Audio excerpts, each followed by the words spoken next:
Hello, आवाज जा रही है? जी जी। हाँ।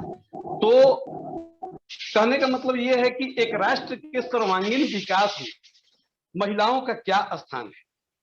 जब तक महिलाओं को समाज में उनका यथोचित अधिकार हम नहीं दे पाएंगे, उनका यथोचित स्थान नहीं दे पाएंगे, जिस पद की वो हकदार हैं उनको हम नहीं दे पाएंगे, जब तक समाज की मुख्य धारा में हम उनको नहीं ले पाएंगे और उनकी भागीदारी को हम लोग सुनिश्चित नहीं कर पाएंगे, सामाजिक विकास के जो विभिन्न कारक हैं उनमें हम महिलाओं की संभावनाओं को, क्षमताओं को, योग्यताओं को, उनके अधिकारों को हम परिदृश्य पर नहीं ला पाएंगे, उनको उनके अधिकार नहीं दे पाएंगे, तो फिर महिला सशक्तिकरण की बात करना सिर्फ एक बेमानी और उसको ये कह लिया जाए कि लोगों को या महिलाओं को लुभाने और भूल भुलैया में रखने का एक कुत्सित प्रयास होगा। अब रही बात की जो आपका दूसरा सवाल था, उसमें आपने ये कहा कि क्या कानून इसके लिए उत्तरदायी है,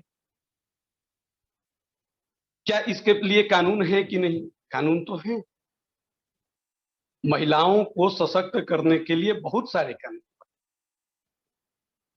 महिला संरक्षण अधिनियम 2006, बाल विवाह रोकथाम अधिनियम 2005, उसके पहले 2002 में भी उसका एक मॉड्यूल आया था।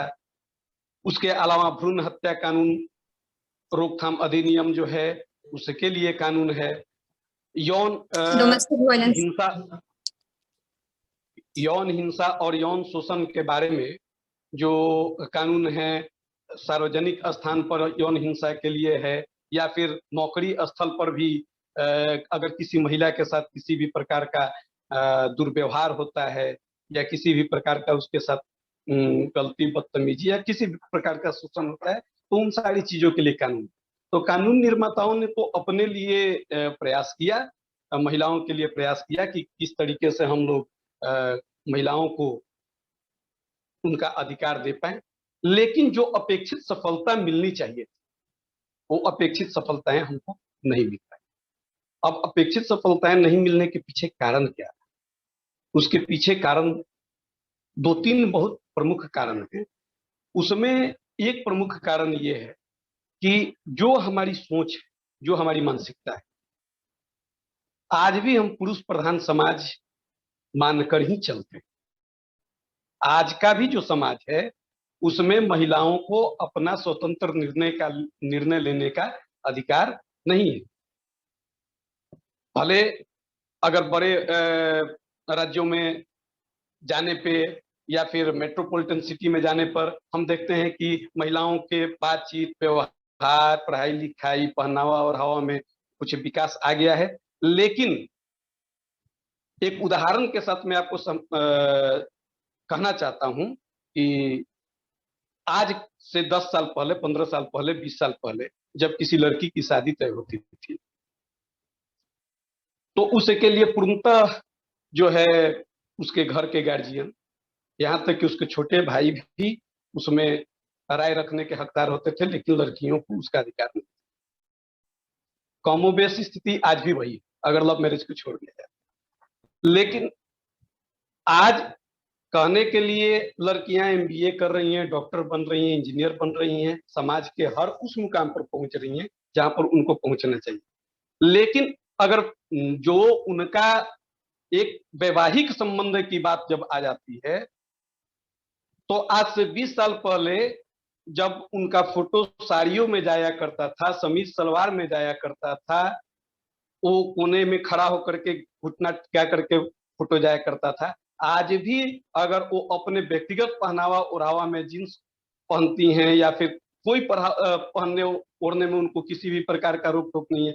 लेकिन जब शादी की बात आती है, एक डॉक्टर लड़की की बात मैं करता हूँ, आपने जो उदाहरण हमसे ये किया, मैं उस मैं उसका मुकदमा भी लड़ रहा हूं और उसके बारे में बता रहा हूं कि एक लड़की जो कि डॉक्टर है, जो कि एमबीबीएस की हुई है, मेडिकल की छात्रा, जिसका पति भी मेडिकल का स्टूडेंट रहा, और जब उसके शादी की बात आई तो उस लड़की से उसके ससुराल वालों के द्वारा 40 लाख रुपया दहेज मांगे। दोनों के पढ़ाई लिखाई में तो वही खर्च आया, उसके पास भी एमबीबीएस की डिग्री, इसके पास भी एमबीबीएस की डिग्री, फिर वहां पर पैसा क्यों देना चाहिए? दोनों के पढ़ाई में वही खर्च, दोनों के मेहनत में वही खर्च, लेकिन उसके बावजूद जो है, उसके बावजूद जो है लड़की को दहेज का शिकार होना पड़ा। शादी होने के बाद भी उसके गार्जियन जो है 25 लाख रुपया उस शादी में दिए, देने के बाद शादी हुई, लेकिन रेस्ट अमाउंट के लिए डिमांड बढ़ता गया, और आज स्थिति ये है कि उनका मुकदमा चल रहा है, और उस मुकदमे में पति 1 महीने के जेल काटने के बाद जमानत पर है। तो अब कहने का मतलब ये है कि आज भी महिलाएं जो हैं अपना व्यक्तिगत निर्णय लेने में स्वतंत्र नहीं, कहीं ना कहीं उनको पारिवारिक समस्याओं से या पारिवारिक और रिश्तेदारों से पूछ करके ही अपना निर्णय लेना पड़ता है। और रही बात कानून की, तो कानून में हर तरीके का उस रास्ता है जहां पर कि बचाव के लिए भी है और दुराव के लिए। कानून जो है पूर्णतः सफल नहीं है। मुझे ये कहने में कहीं कोई आपत्ति और हिचक नहीं है कि अभी तक महिलाओं के लिए जो भी कानून बने हैं उसमें कहीं ना कहीं बहुत सारी कमियां हैं और उन कमियों को दूर करने की जरूरत है।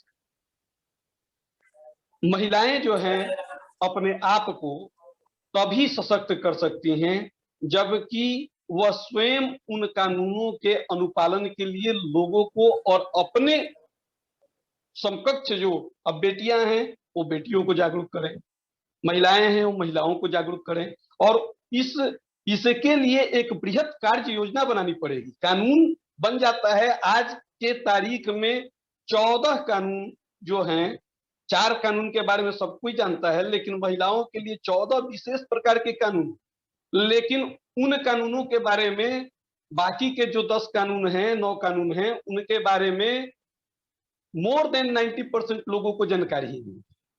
और जब जानकारी नहीं है तो आप उसका फायदा कैसे उठा पाएंगे? बिल्कुल। तो सबसे पहली बात है कि उन कानूनों के विषय में महिलाओं को बताना पड़ेगा। उसके लिए या तो फिर सेमिनार आयोजित कीजिए, या उसके लिए फिर किसी भी प्रकार की कार्यशाला आयोजित कीजिए, या फिर स्कूलिंग के समय से ही बेटियों को, बच्चियों को उस तरीके से बताना पड़ेगा कि हाँ किस तरीके का क्या कानून है और उसमें तुमको क्या प्रिविलेज मिलना चाहिए। तो कानून का जो दायरा है, सरकारों को जब जब ऐसा लगता है कि इस विषय में कानून बनना चाहिए तो सरकारें कानून बनाती हैं, लेकिन कानून में बहुत सारा जो चीज है कमियां रह जाती हैं। कोई भी कानून समग्र रूप में नहीं होता है, और उसके पीछे कारण ये है कि कहीं ना कहीं उन कानूनों का दुरुपयोग होना भी शुरू हो जाता है। जैसे दहेज प्रतिषेध अधिनियम का कानून बना, दहेज के लिए 498 और 3/4 दहेज प्रतिषेध अधिनियम का कानून बना कि इससे दहेज की मांग में कमी आएगी और महिलाओं को इससे राहत होगी। लेकिन इसका नतीजा क्या हुआ कि दहेज के केस में पति के साथ साथ उसके सारे रिश्तेदारों को और रिश्तेदार के रिश्तेदारों को भी फंसाने का कार्य शुरू हो गया, जिसके चलते आज के तारीख में 100 में 60 केस गलत साबित हो जाते हैं, फर्जी साबित हो जाते हैं। अब ऐसी परिस्थिति में सुप्रीम कोर्ट और हाई कोर्ट द्वारा कुल गणना करके कि कितने मुकदमे सही आ रहे हैं, कितने मुकदमे गलत आ रहे हैं, उसमें जो है राहत देने का कार्य शुरू कर दिया जाता है। और जब राहत देने का कार्य शुरू किया जाता है तो उस समय जो एक्चुअल जो पीड़िता होती हैं, जो एक्चुअल विक्टिम होती हैं, वो भी इसकी शिकार हो जाती है। उन 60% गलत मुकदमों के चलते जो 40% एक्चुअल पीड़िता होती हैं वो भी इन मुकदमों इस राहत की शिकार हो जाती हैं और उनको परेशानी का सामना करना पड़ता है। तो कानून भी इसके लिए बना हुआ है, लेकिन कानून अभी मेरा एक और सवाल है इससे जुड़ा जो मैं आपसे जरूर पूछना चाहूंगी, लेकिन टाइम का ध्यान रखते हुए हमें दूसरे गेस्ट की तरफ भी बढ़ना होगा। मैं जरूर दूसरे सवाल आपसे जरूर करूंगी इसी के साथ। And yes, thank you Rajiv ji अपनी विचारधारा यहाँ पे शेयर करने के लिए। इसी के साथ मैं डॉक्टर वीवी त्रिपाठी जी से एक सवाल यहाँ पे करना चाहूंगी। महिला सशक्तिकरण कार्यक्रमों के माध्यम से कई सारे कार्यक्रम आयोजित किए जाते हैं, एक उन्हीं में से एक कार्यक्रम आज हम यहाँ भी कर रहे हैं। तो इनके माध्यम से भारत और कई अन्य देशों में महिलाओं को वित्तीय स्वतंत्रता प्राप्त है और वे सामाजिक अन्याय के खिलाफ भी खड़ी हुई हैं। ऐसा नहीं है कि महिलाएं कुछ कर नहीं रही हैं, बहुत सारी चीजें हो भी रही हैं दुनिया में या देश में, या एक गांव की ही बात ले लें क्यों ना। इन महिलाओं ने सकारात्मक परिवर्तन का सूत्रधार बनते हुए अन्य महिलाओं को भी, अन्य लड़कियों या महिलाओं, लेडीजों, इनको भी शिक्षित किया है, सशक्त किया है और इन्हें सशक्त बनाकर उनको अपनी आवाज या पहचान दिलाने में बहुत सारी मेहनत भी की है। तो मैं आपसे जानना चाहूंगी डॉक्टर त्रिपाठी कि अगर आप कुछ ऐसे कार्यक्रम के बारे में बता पाएं और वो किस हद तक सफल होते हैं, क्योंकि कार्यक्रम हर कोई आयोजित करता है, जैसे हम आज ये कार्यक्रम आयोजित कर रहे हैं, तो इस तरह के कार्यक्रम क्या किसी भी हद तक सफल रहते हैं? क्या हम इस कार्यक्रम के माध्यम से किसी भी तरह की सोच, मेंटालिटी बदल पाते हैं? प्लीज आप। जी धन्यवाद। आपका जो प्रश्न है वो बहुत लाजमी है, खासकर आज आजादी के 7 दशक बाद भी हम महिला सशक्तिकरण की बात करते हैं, महिलाओं को जो है समान अधिकार दिलाने की बात करते हैं, तो यह आज के दिन में हास्यास्पद लगता है। खासकर जब हम एनएसएस के समन्वयक बने तो हमने इस कार्यक्रम को प्रमुखता दी और रैली के माध्यम से, नुक्कड़ नाटक के माध्यम से, झांकी के माध्यम से, संगोष्ठी के माध्यम से हम बराबर जो है शहर के मुख्य सड़कों पर उतरते रहे और जागरूक करते रहे। जरूरत है बच्चियों को जागरूक करने का, जो शैक्षणिक संस्थाएं हैं उनमें जाकर बच्चियों को जागरूक किया जाए।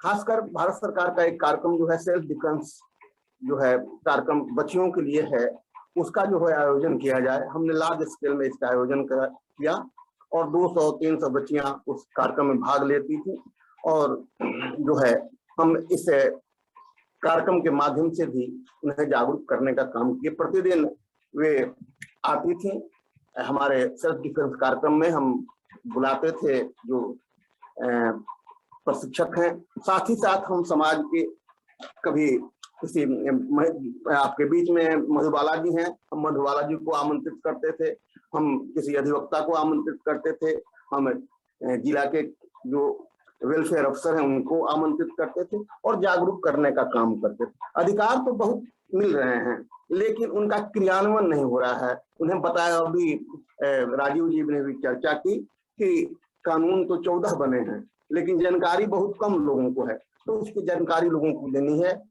बच्चियों को देनी है। और हम एक बार जो है एक झांकी निकाले कि दूल्हा बिकाऊ है, 20-25 बच्चियों को दूल्हा बना दिए, कभी किसी को डॉक्टर बनाए, किसी को इंजीनियर बनाए, किसी को दरोगा बनाए और लिख दिए कि डॉक्टर 30 लाख रुपया, इंजीनियर 20 लाख रुपया, दरोगा 15 लाख रुपया। और बच्ची लोगों को आह्वान करती है कि आइए आपको भी अपने बच्चों को बेचना है तो आप यहाँ रजिस्ट्रेशन कराएं, हम कम से कम कमीशन लेकर अधिक से अधिक आपको दहेज दिलवाएंगे। तो एक तरह से हम समाज पर प्रहार करते थे, समाज को बतलाने का काम करते थे कि आप अपने बेटे को नहीं बेचें, आप दहेज नहीं लें, आप अगर दहेज लेंगे तो आप जो है यह एक दहेज लेना पाप है। अब भ्रूण हत्या के बारे में भी हम रैली निकालते थे और कहते थे कि अगर बेटी नहीं जन्माओगे तो बेटा कैसे पाओगे। इस तरह जो है समाज को हम जागरूक करने का काम करते थे। हम चाहेंगे कि नारी सशक्तिकरण के क्षेत्र में जो लोग लगे हुए हैं वे जन जागरूकता अभियान चलाएं, लोगों के बीच जाएं, उन्हें जागरूक करें कि बेटा और बेटी एक समान है, उनके जो अधिकार हैं वे जो है उनका वे जो है सदुपयोग करें। और खासकर हम एक चीज कहना चाहेंगे कि हम जो है अभी जो हो रहा है, जो डिफरेंसेज है लड़का और लड़की में, उसे मिटाने का प्रयास करें। बिल्कुल बिल्कुल, धन्यवाद डॉक्टर त्रिपाठी ये सब शेयर करने के लिए। और मुझे कार्यक्रम काफी पसंद आया जो आपने ये किसी को डॉक्टर बना दिया, किसी को इंजीनियर बना दिया और यहाँ पे उसको 30 लाख 15 लाख, ये काफी मतलब काफी अलग तरह का है। मैं खुद पहली बार सुन रही हूँ, तो थैंक यू ये आइडिया देने के लिए एक्चुअली।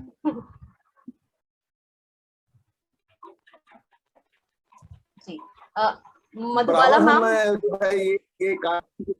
जी मधुबाला जी मधुबाला मैम आप हैं यहाँ पे?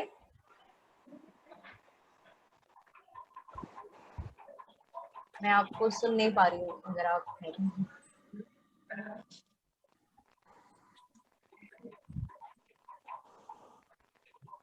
मधुबाला मैम,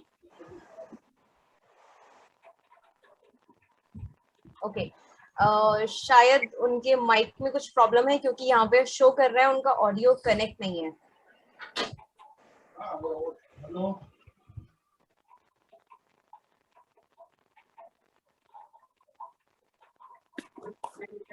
मैम आ चुकी मैम। अनुपम जी अपना माइक ऑन कीजिए। जी मधुबाला जी आप हैं यहाँ पे? हेलो हेलो, आवाज आ रहा है? हाँ हाँ जी जी अभी आ रही है आवाज। यस यस ठीक है, तो मैं आपसे जल्दी से सवाल कर लेती हूँ, अदरवाइज आपका माइक का फिर से प्रॉब्लम हो जाएगा। ठीक है, तो मेरा सवाल आपसे ये था कि महिला सशक्तिकरण का अर्थ है महिलाओं को राजनीतिक, सामाजिक, शैक्षणिक और आर्थिक क्षेत्रों में बराबर का भागीदार बनाए रखना। तो महिला सशक्तिकरण के रास्ते में काफी सारी रुकावटें हमें देखने को मिलती है। तो मैं आपसे जानना चाहूंगी कि एक महिला और एक जिम्मेदार नागरिक होने के नाते आपने किन किन रुकावटों को स्वयं फेस किया है, खुद देखा है, उनके बारे में सुना है, और अगर जी जी बोलें। मधुबाला जी आप म्यूट करें अगर। हाँ जी हेलो जी आवाज आ रही है? आवाज आ रही है मेरी? जी जी आवाज आ रही है आपकी। आपने सवाल सुना मेरा? नहीं, फिर से थोड़ा सा प्लीज दोहरा दीजिए। बिल्कुल, तो मैं जानना चाह रही थी कि महिला सशक्तिकरण के बारे में हम सब लोग जानते हैं और इनमें आने वाली रुकावटों के बारे में हम आपसे जानना चाहेंगे, क्योंकि आप महिला हेल्पलाइन में हैं, तो आपको किस किस तरह की रुकावटों का सामना खुद करना पड़ता है एक महिला होते हुए, और एक जिम्मेदार नागरिक होते हुए आप किन किन रुकावटों को खुद फेस करती हैं और उनके बारे में आपने सुना है या उन्हें देखा है खुद से, तो उन रुकावटों के बारे में मैं जानना चाहूंगी। देखिए, महिलाओं को जो ज्यादातर मेरे यहाँ ग्रामीण परिवेश से महिलाएं आती हैं, तो महिलाओं के रुकावट में सबसे बड़ी है अशिक्षा। महिलाएं शिक्षित नहीं होती हैं, उन्हें अपने अधिकार के बारे में नॉलेज नहीं रहता है कि वो कहाँ जाएं, किससे कहें। और गरीबी, शिक्षा, गरीबी, ये महिलाओं की सबसे बड़ी रुकावट है। शिक्षित नहीं होने के कारण महिलाएं अपने अधिकारों को के प्रति जागरूक नहीं होती हैं और उनको जो जैसा बता देता है उसी में वो समझ जाती हैं। उनको पता भी नहीं होता है कि घरेलू हिंसा होता क्या है, मारपीट कर लेना, थोड़ा सा मार लेना या ज्यादा मारना, या किस हद तक का हिंसा करना अलाउ है या नहीं है, उनको कोई नॉलेज नहीं है। दूसरी चीज है कि गरीबी, गरीबी के वजह से महिलाएं डिपेंड नहीं होती हैं, अपने आप पर निर्भर नहीं रहती हैं। उनको अपना जो भी जुर्म होता है उसको सहती रहती हैं। उनके पास मतलब केस लड़ने का पैसा नहीं है, घर से बाहर निकलने का पैसा नहीं है, और लास्टली ये होता है कि हम जाएंगे तो जाएंगे कहाँ। मैके में भी मेरा कोई घर नहीं है, ससुराल में भी हम डोमेस्टिक वायलेंस से प्रताड़ित हो रहे हैं। तो महिलाएं दो तरह से ज्यादा प्रताड़ित होती है, अशिक्षा और गरीबी। गरीबी मुख्य कारण है कि महिला उसी में मजबूरन, मैके में भी है तो मजबूरी में जीती है और वो पढ़ नहीं पाती है और लड़ नहीं पाती है, और ससुराल में भी वो रह नहीं पाती है, प्रताड़ना सहते रहती है। अभी के हालात इतने खराब हैं कि महिलाएं शिक्षित महिलाएं भी प्रताड़ित हो रही हैं। मेरे पास ऐसे रिसेंट में 4-5 केस हैं जिसमें महिलाएं शिक्षित हैं, रोजगार कर रही हैं, लेकिन अगर ससुराल छोड़ दी हैं तो मैके में भी उन्हें रहने का कोई स्वाभिमान के साथ अपने मायके वालों के साथ वो रह नहीं पाती हैं। वो मेरा ख्याल है कि वैसी महिलाओं को उनके पिता, उनके भाई एक शांति से रहने के लिए घर का कोना जरूर उपलब्ध करा दे। कोई भी महिलाएं बिल्कुल अधिकार नहीं मांगती हैं, जबकि कानून में अधिकार है कि हमें बराबरी का अधिकार है, हमको मिलना चाहिए। लेकिन कोई महिलाएं मेरे पास अभी तक आई हैं, वो ये नहीं बताई है कि हमको पूरा हिस्सा चाहिए, पूरा भाई के बराबर हमको हिस्सा दे दीजिए, लेकिन वो एक शांति का कोना अपने घर में, अपने पिता के घर में जरूर खोजती हैं कि ये कहीं से एक कॉर्नर दे दे जहां हम शांति से अपने या अपने बच्चों के साथ तब तक रह सके जब तक मेरा बच्चा डिपेंड नहीं हो जाए। तो मेरे ख्याल से है कि आप दहेज ना दे, लेकिन एक अपने घर में एक कोना जरूर अपनी बेटी के लिए रखें कि वो आकर जब उसे ससुराल में प्रताड़ित किया जाए तो वो उस कोने में शांति से रह सके। और दूसरी की शिक्षित करें, बेटियों को शिक्षित करें, स्वावलंबित करें। जरूरी नहीं है कि लड़कियां पढ़ करके अफसर बने या क्लर्क बने या जॉब ही करे। वो जिस चीज में हुनरमंद हो, लड़कियां जिस चीज में उसको हुनर हो वही काम करने के लिए प्रेरित करे और उसे स्वावलंबित जरूर करे, ताकि वो इस तरह के प्रताड़ना से मुक्त हो सके और वो अपने और अपने बच्चों को पेट पालने के लिए प्रताड़ना न सहे और मजबूरन में अपने पिता के घर या अपने पति के घर प्रताड़ित ना हो। वो अपना और अपने बच्चे का पेट पाल सके, शिक्षित कर सके और अपने स्वाभिमान की लड़ाई भी उसके साथ साथ लड़ सके।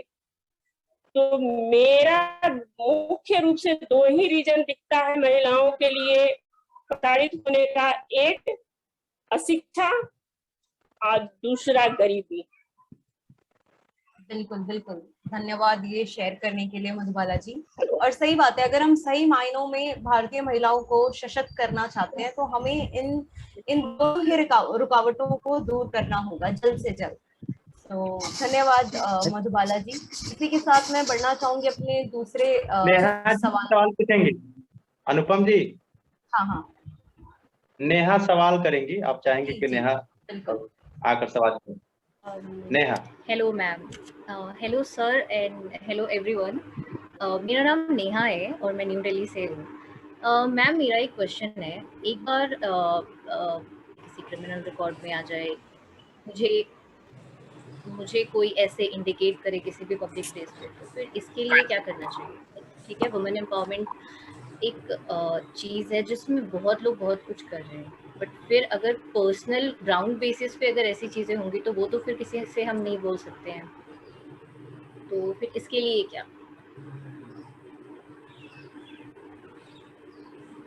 बिल्कुल, आई गेस राजीव जी आप लेना चाहेंगे इस क्वेश्चन को?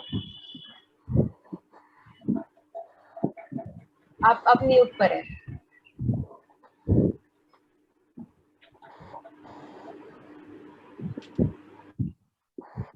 हेलो जी जी।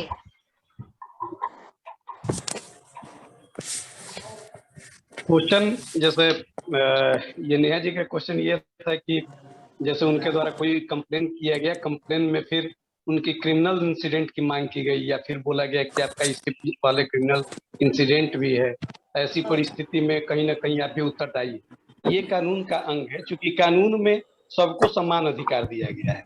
और मैंने जब पहले अपनी बात रखी थी उसमें हमने ये कहा था कि जब 498 का मुकदमा होना शुरू हुआ तो उसमें मोर देन 60% मुकदमे झूठे होने थे।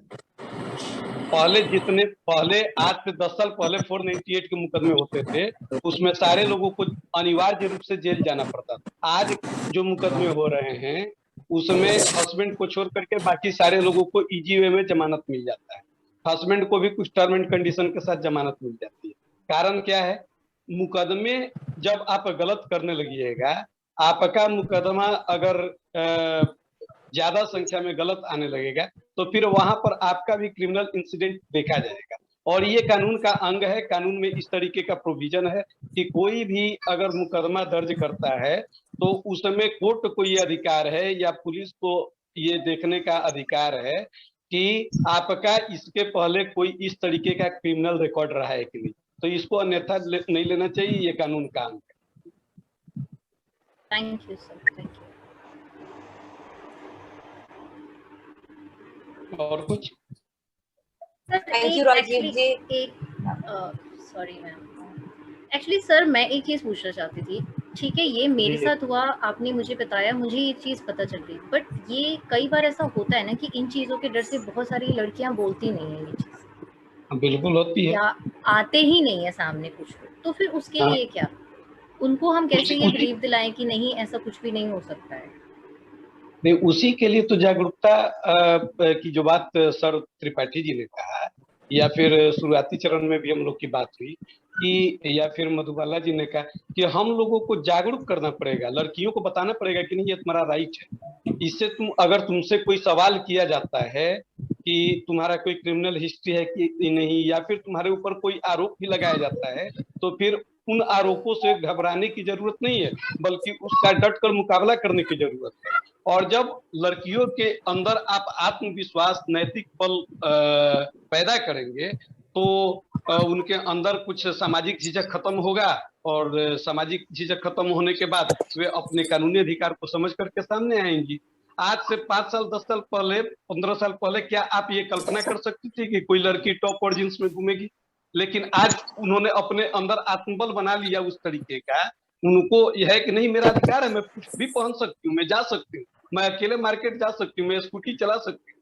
तो जब इस तरीके का उनके अंदर आप भावना को बूस्टअप कर सकते हैं, तो आप इस भावना को भी बूस्टअप कर सकते हैं कि तुम अपने अधिकार के लिए तुम कानून का सहारा ले सकती हो सकता है कि वहां पर पक्ष और विपक्ष दोनों है, तो तुमसे कुछ सवाल ऐसे किए जाएं जो कि तुमको पसंद नहीं आए, लेकिन उन सवालों से तुमको डरने की जरूरत नहीं है। तो इसका सबसे बड़ा माध्यम यही है कि जागरूक करना पड़ेगा।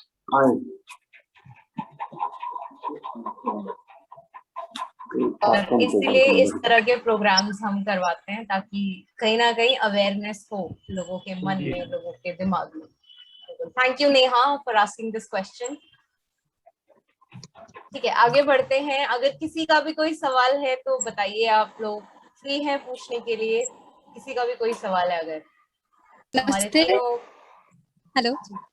जी, हेलो जी जी हम सुन पा रहे हैं। हाँ नमस्ते, मैं रोशनी।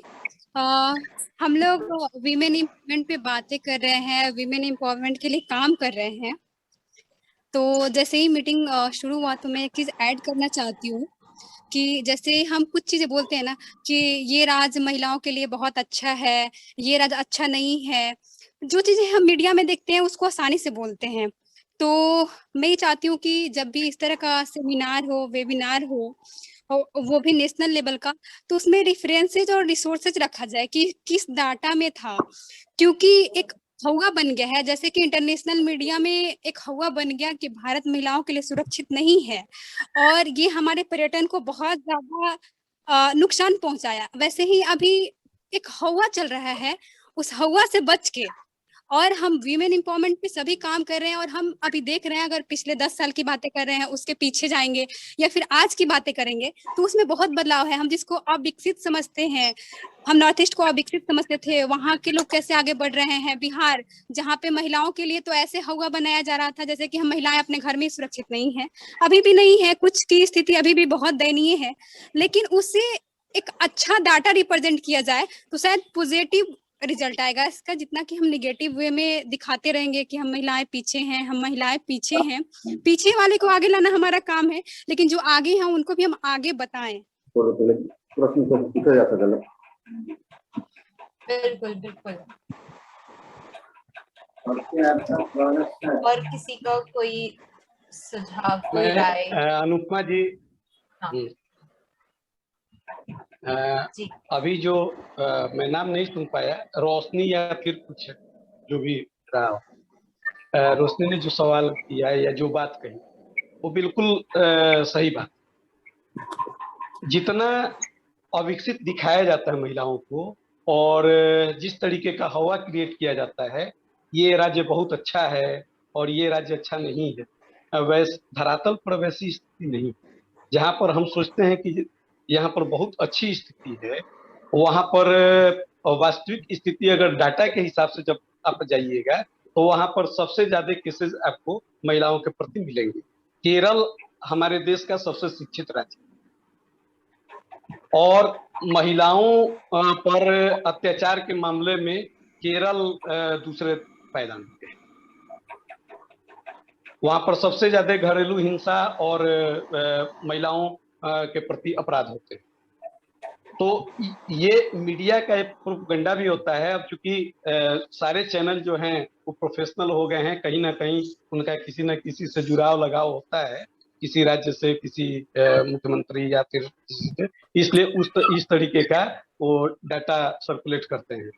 नहीं तो वास्तविक स्थिति यही है। एक सिंपल सा उदाहरण आज की स्थिति की आप देख लीजिए कि अगर महिलाएं पीछे रहती, महिलाओं को उनका अधिकार नहीं दिया जाता, अगर वो सशक्तिकरण की दिशा में आगे नहीं बढ़ी रहती, तो आज भारत जो ओलंपिक खेलने के लिए गया हुआ है, ओलंपिक में जो भारतीय टीम गई हुई है, उसमें अभी तक मात्र 1 सिल्वर मेडल मिला है और वो भी मीराबाई चानू के द्वारा दिलवाया गया है।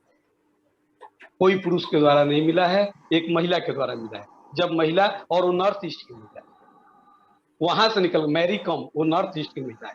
तरुणा जाजामोई जो कि अभी फाइनल में पहुंच चुकी है, उसका भी कहीं ना कहीं मतलब पदक पक्का हो गया है, वो भी नॉर्थ ईस्ट की महिला है।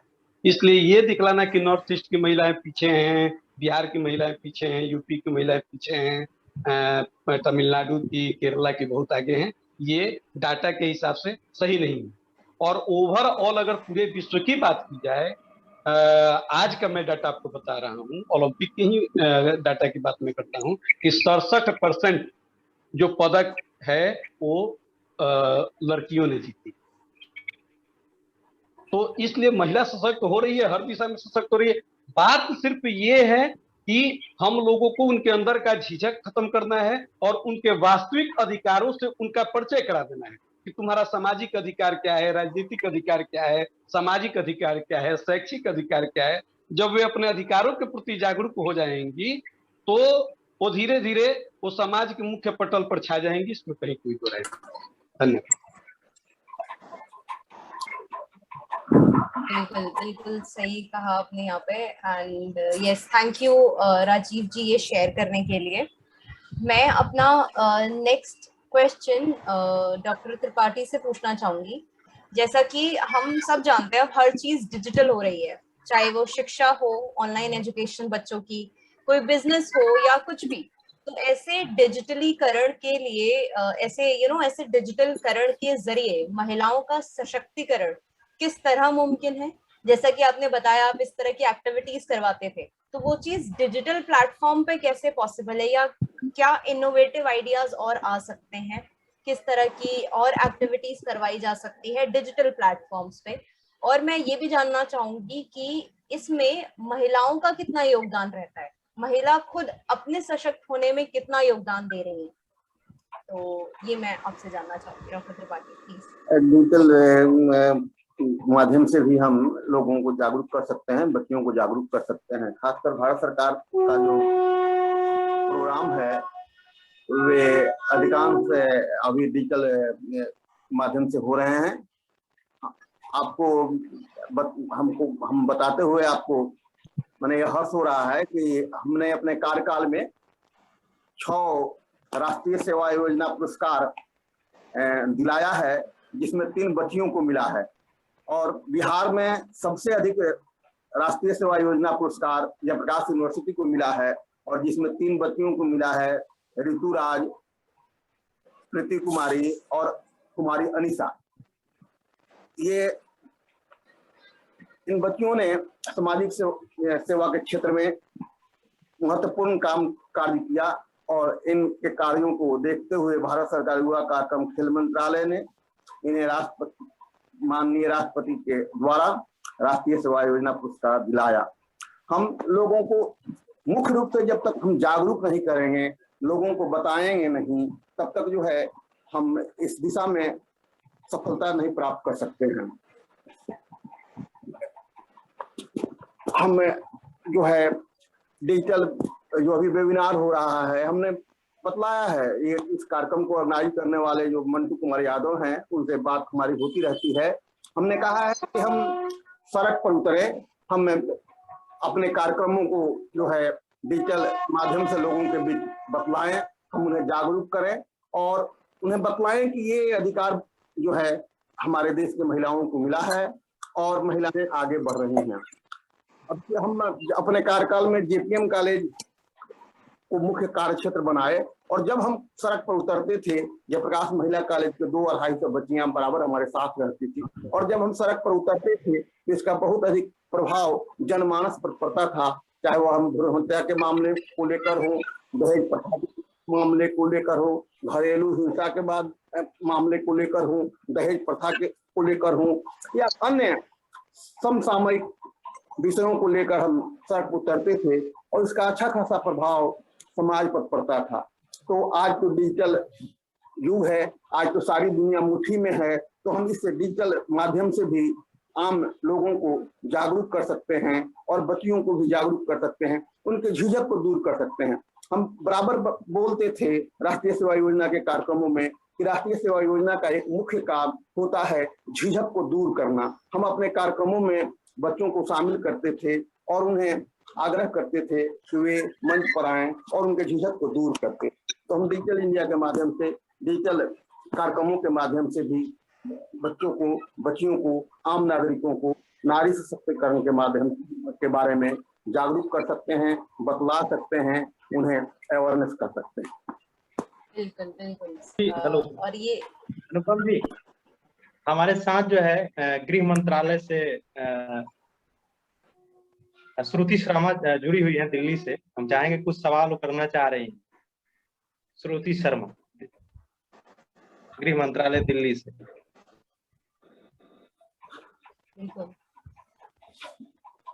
श्रुति जी। सबको नमस्कार।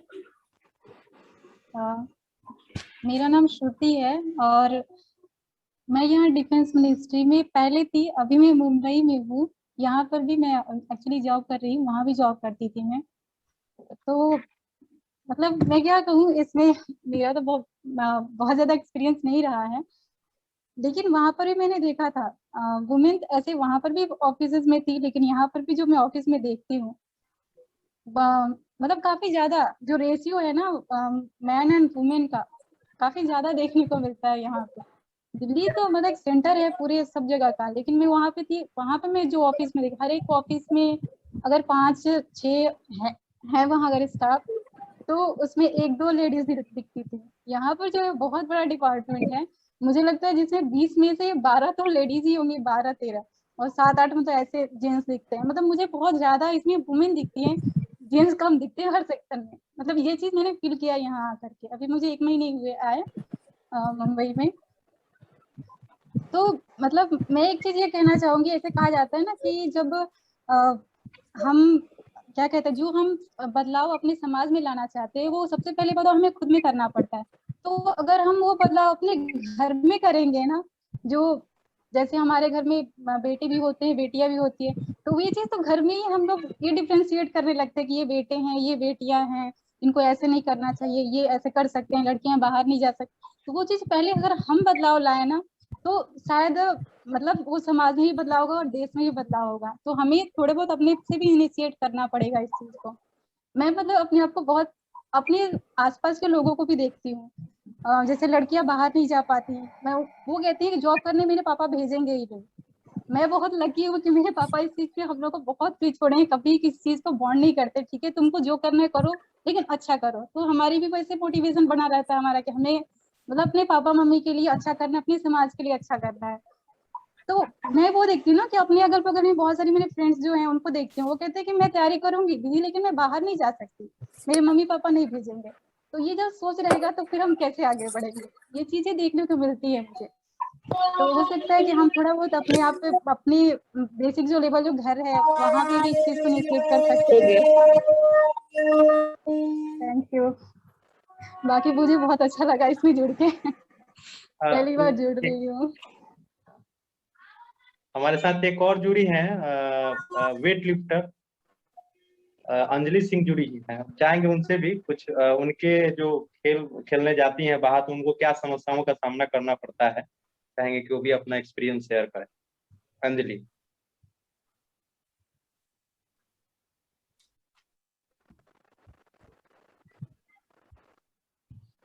अंजलि अपना वीडियो ऑन कर दीजिए। अंजलि आप म्यूट पर हैं।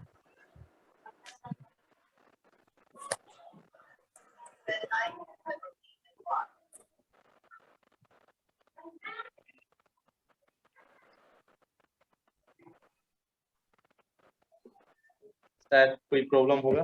आप आगे कार्यक्रम को बढ़ाइए। अनुपम जी। जी, तो मैं पहले ये पूछना चाहूंगी, मधुबाला जी है या मतलब उनका माइक सही से काम कर रहा है? बिल्कुल बिल्कुल बिल्कुल है मनोरमा जी।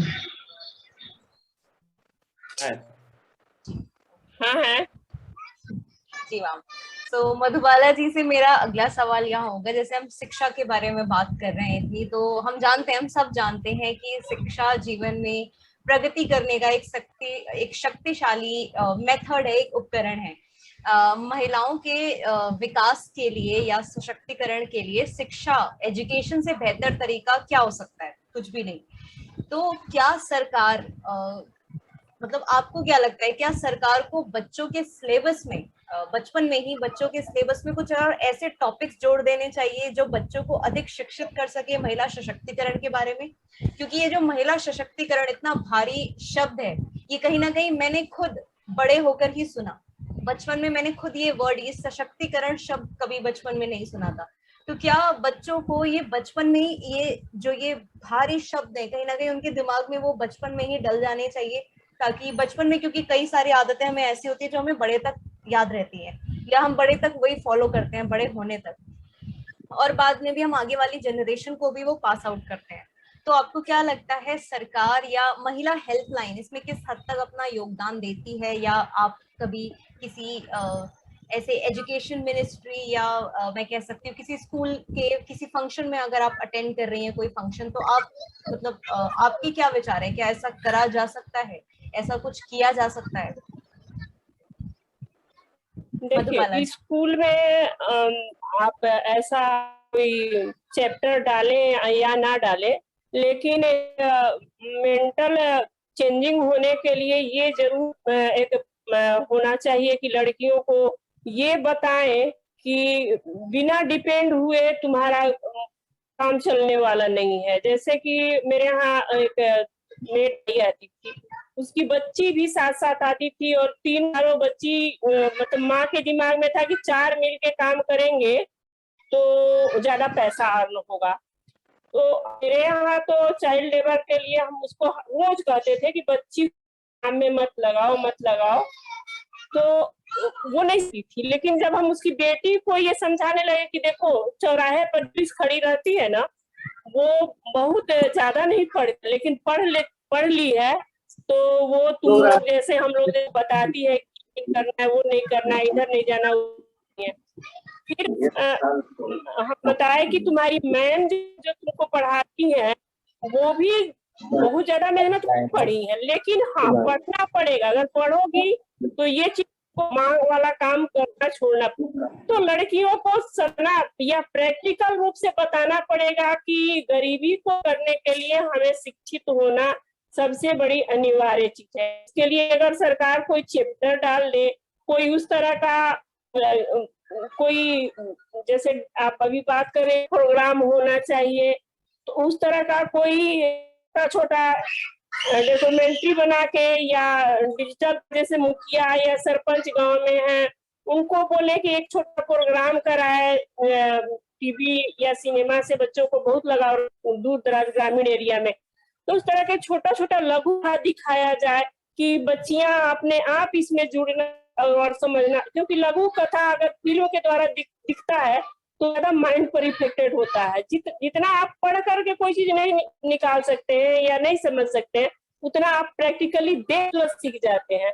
तो ये भेदभाव आपको दिखना पड़ेगा कि गरीबी को दूर करने के लिए या प्रथा को दूर करने के लिए हमें शिक्षित होना जरूरी है और बारे में, अपने कानून के बारे में जानना बहुत जरूरी है, तभी पूर्णतः सशक्त होंगे। सशक्त शब्द बिल्कुल शब्द है और बच्चियों को नहीं समझ में आएगा, लेकिन शब्द को ना करके कुछ दूसरे को भी रख के इसको ये प्रूफ बताना पड़ेगा। गरीबी और प्रताड़ना या जो भी हम हिंसा है इसको दूर करने के लिए सबसे सर्वोत्तम उपाय है पढ़ाई, शिक्षा, डिपेंड होना। और इसके लिए सरकार या हम आज समाज, जनता जो भी है, अड़ोसी पड़ोसी या जो भी एनजीओ है, जो भी इस तरह का फेस ऑफ फ्यूचर इंडिया है या जो भी लोग हैं, वो ये बताएं कि आप महिलाओं की हिंसा तभी दूर होगी जब वो शिक्षित होंगी और जब वो डिपेंड होंगी। ये प्रैक्टिकली बताना पड़ेगा, चाहे वो डिजिटल के द्वारा दिखाए या कोरोना खत्म होता है तो जाकर के प्रोग्राम कर दिखाए, क्योंकि हम लोग प्रोग्राम करते थे। और अच्छी बात है कि सरकार एक चैप्टर जोड़ दे और उसको प्रैक्टिकली दिखाए। सिर्फ किताब का एक लेसन याद करने से, बताने से हमको नहीं लगता है कि होगा। ये मैडम आर्ट में दिखाएं, कला में दिखाएं, कोई प्रोग्राम कराएं उसमें दिखाएं, कोई गेम कराएं उसमें दिखाएं कि कैसे महिलाएं आगे आ सकती हैं। महिलाएं अपने बारे में, बच्चियां जागरूक होंगी और समझ सकती हैं। Thank you. बिल्कुल बिल्कुल, थैंक यू मधुबाला जी। और ये सच में ये आइडिया काफी अच्छा है कि कला के जरिए या किसी खेल के जरिए ये चीजें समझाई जाए, क्योंकि कहीं ना कहीं बच्चों को किताबी ज्ञान से ज्यादा ये सारी चीजें दिमाग में जल्दी घुसती हैं, वो इस चीज से ज्यादा सीख पाते हैं। सो यस, थैंक यू आप सभी को इन सवालों का इतनी बेहतरीन तरीके से जवाब देने के लिए। और मैं यहाँ ये कहना चाहूंगी कि पहले मैं सक्षम हूँ, ये वर्ड, ये सेंटेंस मैं सक्षम हूँ, इस बात का महिलाओं ने खुद को यकीन दिलाना जरूरी है। मैंने इंटरनेट पे पढ़ा था, श्री रविशंकर जी कहते हैं, सामाजिक असमानता, पारिवारिक हिंसा, अत्याचार और आर्थिक अनिर्भरता, इन सभी से महिलाओं को छुटकारा पाना है तो जरूरत है महिला सशक्तिकरण की। तो इसी के साथ मैं रिक्वेस्ट करूंगी मंटू जी से कि वो अपने विचार जरूर शेयर करें। और या प्लीज मंटू जी। सबसे पहले तो आपको बहुत बहुत धन्यवाद, इतने अच्छे तरीके से आज के कार्यक्रम का संचालन कर रही हैं। और हमारे जो आज के अतिथि हैं मधुबाला मैम और राजीव सर और डॉक्टर विद्यावती त्रिपाठी सर, जो आज मार्गदर्शित हम लोग को किए, और हमारे साथ जो दिल्ली से डिफेंस मिनिस्ट्री से हमारी सबसे अच्छी फ्रेंड जो हैं वो जुड़ी हुई हैं हमारे साथ, जो है नेहा, जो एनएसएस से हम लोग के जगदम कॉलेज से रही और वहाँ दिल्ली मेट्रो में एक पत्रकार हैं, वो भी हमारे साथ जुड़ी हुई हैं। और हमारे साथ एक वेट लिफ्टर अंजलि सिंह है, वो भी जुड़ी हैं, और हमारी टीम के भी और सदस्य जुड़े हुए हैं। इन तमाम लोगों को हृदय के गहराइयों से धन्यवाद देते हैं कि आप लोग जुड़े रहें और कार्यक्रम को और बेहतरीन बनाए रखें। और हम लोग इस कार्यक्रम को पहले ऑफलाइन हम लोग करते थे, पब्लिक प्लेस पे जाते थे, हाई स्कूल में जाते थे मैम के साथ हम लोग, और हमारे साथ राजीव सर भी जाते थे, और भी लीगल एडवोकेट हम लोग के साथ जाते थे। हम लोग महिलाओं पर अधिकार के बारे में बताते थे। और आज स्कूल बंद है, जिसके कारण हम लोग पब्लिक प्लेस पे नहीं जा रहे हैं, इसलिए हमको लग रहा है कि पहला कार्यक्रम है डिजिटल प्लेटफॉर्म पे, और इसके सफल संचालन में अनुपम जी का मतलब काफी सहयोग रहा है कि आज हम लोग पहला बार digital face of future India के डिजिटल प्लेटफॉर्म पे हम लोग ये ऑर्गेनाइज कर रहे हैं, और काफी बेहतरीन हमको जहाँ तक लग रहा है कि लगा होगा आप सभी को। तो हम चाहेंगे कि अब सारे कार्यक्रम को कंक्लूड करते हुए अनुपम जी कार्यक्रम को समाप्त करें। जी बिल्कुल, thank you Mantu ji, and thank you Madhubala ji, Rajeev ji, doctor Tripathi ji. जुड़े रहिए हम सबसे। ये कार्यक्रम ये पहला है, आखिरी नहीं है। इसके आगे भी हम कुछ ना कुछ देश के योगदान में जरूर कुछ ना कुछ इस तरह के प्रोग्राम्स जरूर ऑर्गेनाइज करेंगे। और ऑब्वियसली इस तरह के एक्सपीरियंस लोगों की राय या उनके जवाब जब ऐसे कार्यक्रमों में जुड़ते हैं तो कहीं ना कहीं हम इस जनरेशन को भी बहुत कुछ सीखने को मिलता है।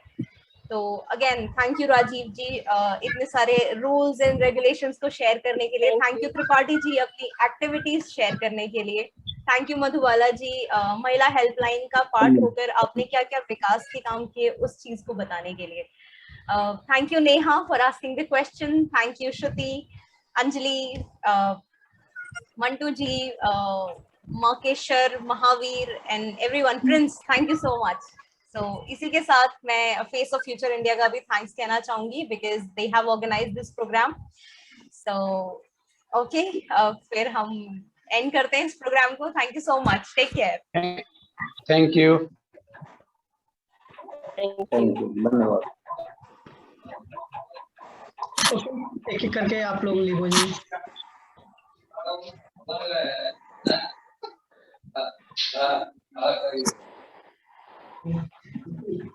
हाँ,